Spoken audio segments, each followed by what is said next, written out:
बच्चा अगर ये सोचने लगे कि कॉमर्स में क्या है, हम तो कहते हैं कॉमर्स में क्या नहीं है, ये तुम मुझे करके बताओ। ऑप्शंस कम नहीं होते हैं, बस जानकारियां थोड़ी कम होती है। एक कंपनी को चलाने के लिए एक कंपनी देश में कैसे चले, उनको किन किन कानूनों का पालन करने। सर बात यहाँ पर सिर्फ सीयूटी की नहीं है, बात है कि आप सही डिसीजन लो और उसे लगन से करो। अरे यार छोटू सर, मुझे बताओ, मुझे समझ नहीं आ रहा। अभी जस्ट 12th का एग्जाम दिया, पता नहीं चल रहा क्या करना। इतने सारे कोर्सेज मेरे तो समझ ही नहीं आ रहा मैं क्या करूँ। जल्दी बताओ प्लीज। किसके बाद क्या करना है? 12th के बाद क्या करना है? हाँ 12th हो गई तुम्हारी? हाँ हाँ, अभी बिल्कुल। एग्जाम दिया। हाँ अच्छा, ऐसी बात है। तो 12th के बाद तो हमारे पास बहुत सारे ऑप्शन खुलते हैं। अच्छा, क्या क्या है सर? सारे ऑप्शन खुलते हैं भाई। तुम्हें मतलब करने क्या है?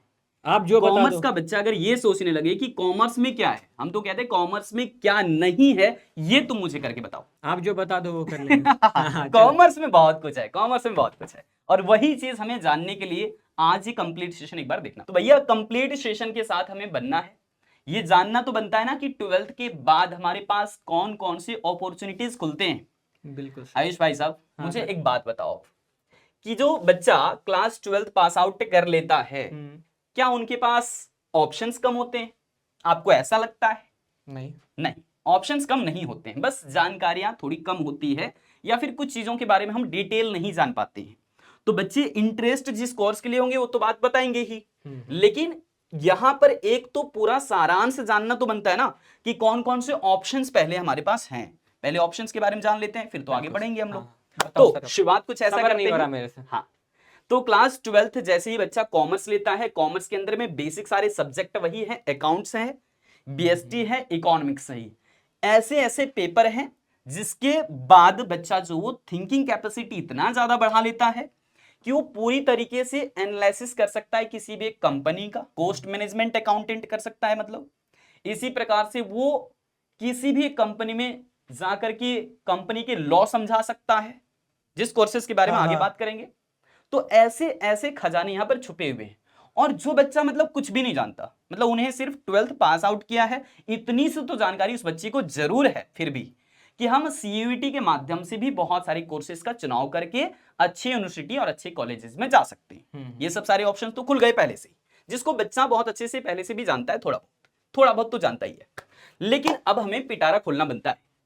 पिटारे में बहुत कुछ रखा है, 12th के बाद क्या करेंगे। तो हमारे पास पहला जो ऑप्शन है, शायद आप इन चीजों के बारे में पहले से बारीकी से जानते हो और आप मुझसे खेल रहे थे। हाँ सर, बात तो है, मतलब मजा आता है थोड़ा ना। चलो आओ देखते हैं फिर। तो अब अपने पास क्या है ना सर, कि अपने पास 12th पास करते ना, सबसे पहले जो अपने दिमाग में आता है, बिल्कुल, वो सबसे पहले आता है कि हम सीए करें, सीएस करें, सीएमए, सीएफएस, एसीसीए, क्योंकि ये ना मतलब बहुत बड़े कोर्सेज हैं। कॉमर्स में आते ही साथ बच्चा सोचता है सीए, मतलब मेजोरिटी बच्चा ज्यादातर ना सर सीए की तरफ भागता है, मतलब इन्हीं कोर्सेज की तरफ भागता है। ठीक है, तो अब मैं तुमको बताता हूँ जस्ट छोटे से ब्रीफ में कि सीए, सीएस, सीएमए, सीएफए ये प्रोफेशनल कोर्सेज होते हैं। ठीक है, अगर आप ये करने जाओगे ना तो आपको पूरा डेडिकेशन के साथ, मतलब एकदम एक लगन के साथ पढ़ना होगा। सीएस क्या है सर? पूरा थ्योरी लॉ पढ़ाया जाता है। लॉ समझो, संविधान आपको पढ़ाया जाएगा, कंपनी कैसे चलती है, ये सारे कानून, एक कंपनी को चलाने के लिए, एक कंपनी देश में कैसे चले, उनको किन किन कानूनों का पालन करना, ये सारी चीजें आपको बताई जाएंगी। सीएमए होता है, सीएमए में कॉस्ट पढ़ते हो आप सर, इकोनॉमिक्स में कॉस्ट लागत करके चैप्टर है हाँ ना। बिल्कुल सर, हाँ। हम लोग जो है सर कोस्ट बेनिफिट एनालिसिस वहाँ थ्योरी पढ़ते हैं जब बच्चा ग्रेजुएशन में जाते हैं तब बेसिकली। 12th के अंदर तो नहीं आती है सब सारी चीजें, लेकिन 12th में आता है कोस्ट क्या है, रेवेन्यू क्या है, प्रॉफिट क्या है, ये सब छोटे छोटे टर्मिनोलॉजी सीखता है। लेकिन जब ग्रेजुएशन में जाता है या फिर बीकॉम करता है, इकोनॉमिक्स ऑनर्स करता है, तो ये सारी टर्मिनोलॉजी उनके सामने आ जाता है, जहां पर वो कोस्ट बेनिफिट एनालिसिस सीखता है। ठीक उसी प्रकार की ये टर्म यहाँ पर भी सुनने को हमें मिलते हैं कि हमें कोस्ट को मैनेज कैसे करना है, यानी कि कोस्ट को मिनिमाइज करना है ताकि हम ज्यादा से ज्यादा प्रॉफिट मैक्सिमाइज। अब सर मैं ये मान के चल रहा हूँ, इन्होंने इकोनॉमिक्स बहुत अच्छे से पढ़ा है ना, तो ये इनको सीएमए का पता होगा कि कॉस्ट, ठीक है, बिल्कुल, जिनको कॉस्टिंग में इंटरेस्ट होगा ना, कि ये प्रोडक्ट बनाने में क्या कॉस्ट आता है, कंपनी चलाने का कॉस्ट कटिंग करना, कि कॉस्ट हम कम कैसे करके, कॉस्ट कम के प्रॉफिट कैसे बढ़ा सकते, होता है ना कि कॉस्ट कमेगा तो प्रॉफिट ऑटोमेटिकली बढ़ता है कि नहीं सर। बिल्कुल सर, तो वो कर सकते हैं। ठीक है, एक सीएफए, सीएफए क्या होता है? ग्लोबल कोर्स है, मतलब ये ना, ये आप इंडिया के बाहर, ये समझो ना एक बाहर का कोर्स है, फॉरेन कोर्स है, ठीक है, तो आप वो करोगे ना तो आपको फॉरेन में ये हो जाएगा CFA, ठीक है, फॉरेन में आप बहुत अच्छा करियर बना सकते हो। जिनको स्टॉक मार्केट में जाना है, जो डेरिवेटिव, फ्यूचर, ऑप्शंस ट्रेडिंग होता है ना, आप यहाँ पे बहुत बेहतरीन तरीके से पूरा पोर्टफोलियो मैनेजमेंट आप समझ पाओगे। और ACCA भी आपका ग्लोबल कोर्स हो जाता है। इसका मतलब सिंपल US है ना, यूनाइटेड स्टेट्स का CA, यानी कि जो CA आप यहाँ बनोगे वही CA आपको, बस एक यूनाइटेड स्टेट्स का आपको एक सर्टिफिकेट मिलेगा, वो आप US में अपनी प्रैक्टिस, जैसे एक चार्टर्ड अकाउंटेंट इंडिया में प्रैक्टिस कर रहा है, वैसे ही वो US में भी प्रैक्टिस कर सकता है। बिल्कुल ठीक है, बिल्कुल सही कहा हाँ आपने। सर, चलो आप सीयूटी बताओ। के बाद बच्चों के पास कैरियर के भरमार अपॉर्चुनिटीज खुलते हैं, क्योंकि ऐसे ऐसे भारत के अंदर में कॉलेजेस हैं, यूनिवर्सिटीज हैं, सेंट्रल यूनिवर्सिटीज हो या फिर प्राइवेट यूनिवर्सिटीज हो, तो ये सब जो है कैरियर अपॉर्चुनिटीज देता है एक तरीके का, जहां पर बच्चा BCom honours, BA economics honours या फिर जो है BBA BMS इस तरह के भरमार कोर्सेस उनके पास अवेलेबल होते हैं। सर बात यहाँ पर सिर्फ सीयूटी की नहीं है, बात है कि आप सही डिसीजन लो और उसे लगन से करो। और जब आप काम किसी चीज को लगन से करते हैं तो उसका परिणाम तो बिल्कुल मिलना ही मिलना है। गीता में भी स्पष्ट शब्दों में लिखा है सर बिल्कुल कि जो कर्म आप करोगे उसका प्रतिफल आपको जरूर मिलता है। हाँ, तो सही अच्छे बात कर्म है। की तरफ बढ़ना चाहिए इंसान को, और इससे ज्यादा क्या ही गए। जी सर। तो यहाँ पर सीयूटी के साथ यानी कि बहुत सारी कैरियर अपॉर्चुनिटीज हैं, ये तो कुछ लिस्टेड हैं, मतलब हमने कुछ दो चार कुछ ही चीजें लिखे हैं। सिर्फ आपके हाव भाव को यहाँ पर क्लियर करने के लिए लिखा है। लेकिन फिर भी अगर आपको लगता है कि सर कौन कौन सी ऐसी हमें बातें और खोल करके जानना है, सीयूटी के बारे में ज्यादा इंटरेस्टेड हो, तो आप मुझे चैट्स में बता सकते हो। अगर आप जो है वो इन सारे कोर्सेज के बारे में ज्यादा इंटरेस्टेड हो तो इसके बारे में लिख करके बता सकते हो, ताकि हम डिटेल इनके ऊपर में हर एक सब्जेक्ट और हर एक टॉपिक के ऊपर में डिटेल आपको बातें शेयर कर सके। और बात रही सर गवर्नमेंट एग्जाम्स की, बच्चा मतलब कई बार मैंने देखा है, और मुझे जो है वो फिलहाल ही एक बच्चा ने टेलीग्राम पर किया था मैसेज कि सर एनडीए के लिए क्या वो बच्चा जा सकता है जो 12th कॉमर्स लिया था, जिनके पास मैथ्स है, विदाउट मैथ्स है, तो ये सब बहुत सारे अलग अलग अपॉर्चुनिटीज खुलता है। तो हम बता दें कि जो बच्चा 12th पास आउट है और उनके पास मैथमेटिक्स है, और मैथमेटिक्स में आप बहुत अच्छा जानकारी रखते हो, तो कहीं ना कहीं एक आपके लिए तो एक्चुअल साइंस होता है, तो लगा तो इसमें साइंस है, लेकिन जिस बच्चे का मैथमेटिक्स थोड़ा बाहुबली वाला है तो वो इस चीज को अपना सकता सर, है। मतलब पता है, मजेदार मैं तो बात, कहूंगा भैया आजमाई लो खुद सर को। एक्चुअल साइंस में ना सैलरी भी बहुत अच्छी होती है। हाँ, मजेदार, मतलब बढ़िया आप वाला। ये कहना चाहते हो कि बच्चा जो है सेलेक्ट करके चला जाए सीधा, है ना? हाँ, नहीं नहीं सर, लेकिन देखो सबकी इस अपनी सभी अपनी में बहुत इंटरेस्टेड अच्छे होती है, सैलरी है, अपनी सब अपनी इंटरेस्ट होती है सबकी। पैसा बेटा सब में हमें है। टीचिंग इंटरेस्ट था, हम टीचिंग कर रहे हैं।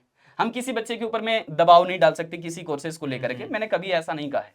आप बिंदास अपनी तरीके से सोचिए, हर चीज को कर सकते हो आप, बशर्ते इस चीज को ध्यान रखना आपकी इंटरेस्ट कहाँ है और आप क्या लॉन्ग लाइफ तक करना चाहते हो, इस बात को जरूर ध्यान रखना।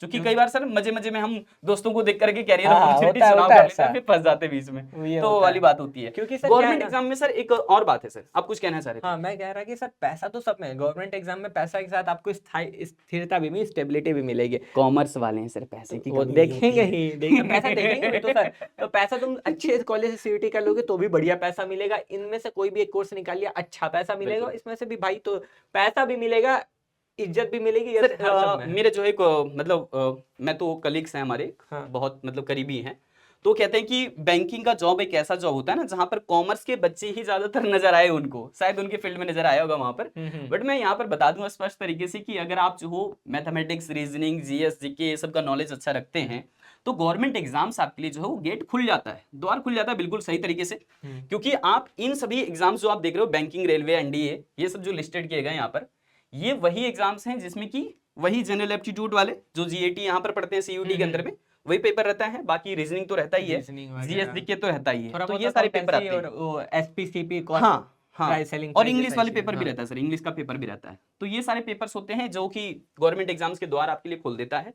तो यहाँ पर कुछ हमने कुछ लिस्टेड सी जानकारी आपको दे दिया है, ओवरव्यू मिल चुका है आपको। अब आप मुझे चैट्स में कमेंट करके बताओगे, ठीक है जी, कि आप कौन से कोर्सेज के लिए इंटरेस्टेड हो और किसके बारे में आपको डिटेल नॉलेज चाहिए होगा। कमेंट कर देना ताकि हम लोग उस पर डिटेल जो है बातें आपसे शेयर कर सकें। और ये बहुत जरूरी है, 12th के बाद हमें जो है वो समझ ही नहीं आता कि स्पेशली हम चुनाव किस चीज का करें, हमारे लिए क्या बेस्ट रहेगा। तो तुम्हारे लिए क्या बेस्ट रहेगा, तुम्हारी चीजों को एनालिसिस करके हम सारी जानकारी देंगे। अगर अपने बारे में आप बता सकते हो तो ये बता देना जरूर कि कॉमर्स तुम्हारा विथ मैथ था या विदाउट मैथ। और टारगेट लिख देना कि सर खुलना क्या आसान हो करना जाता है, है ना। खुलना आसान हो जाता है वही। इसीलिए।